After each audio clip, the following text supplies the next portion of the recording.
Et si on apprenait à se méfier de nos jugements?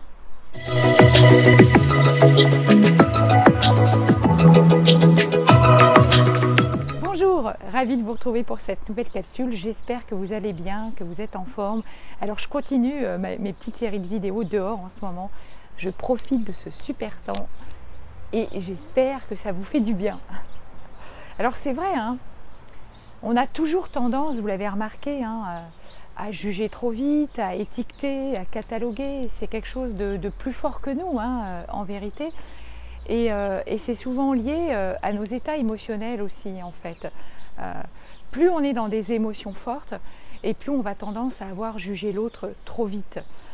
Parce que peut-être aussi que cette personne va nous renvoyer quelque chose. Il va y avoir un effet miroir aussi souvent qui fait qu'on va avoir tendance à la juger trop vite, à dire oh non, cette personne je ne l'aime pas, elle a une énergie qui ne me plaît pas, etc.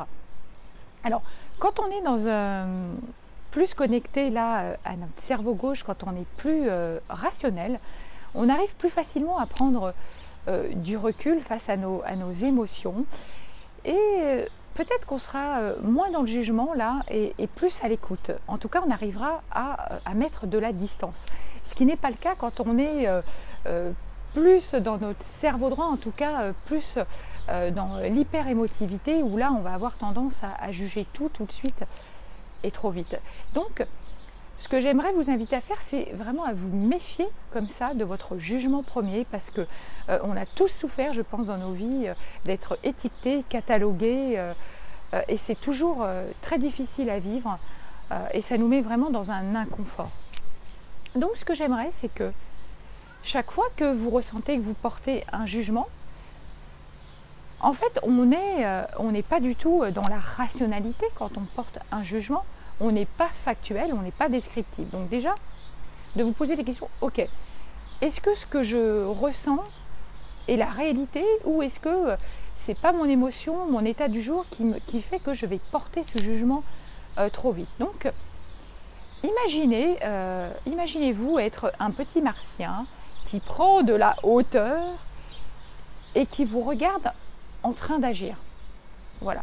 Prenez de la hauteur et soyez beaucoup plus à l'écoute et aussi mettez-vous à la place de l'autre. Imaginez-vous être dans ses baskets à lui et d'essayer d'imaginer ce que lui, il peut vivre, ressentir. Ça, c'est toujours intéressant de se mettre à la place de l'autre. Voilà ce que je voulais vous dire là-dessus parce que c'est très difficile à vivre d'être tout le temps jugé, critiqué et on ne s'en rend pas compte en fait. Dès lors que nous-mêmes, on n'est pas très bien, et ben pouf, ça tombe comme un coup près, on est intransigeant et on ne se met pas du tout à la place de l'autre. Donc j'aimerais vraiment vous inviter à ça, à prendre de la distance, à vous mettre à la place de l'autre, à vous méfier aussi de vos pensées, parce que nos pensées, elles sont souvent trompées parce qu'on peut ressentir par nos états d'être. Voilà, je vous dis à demain pour une prochaine vidéo. À très vite.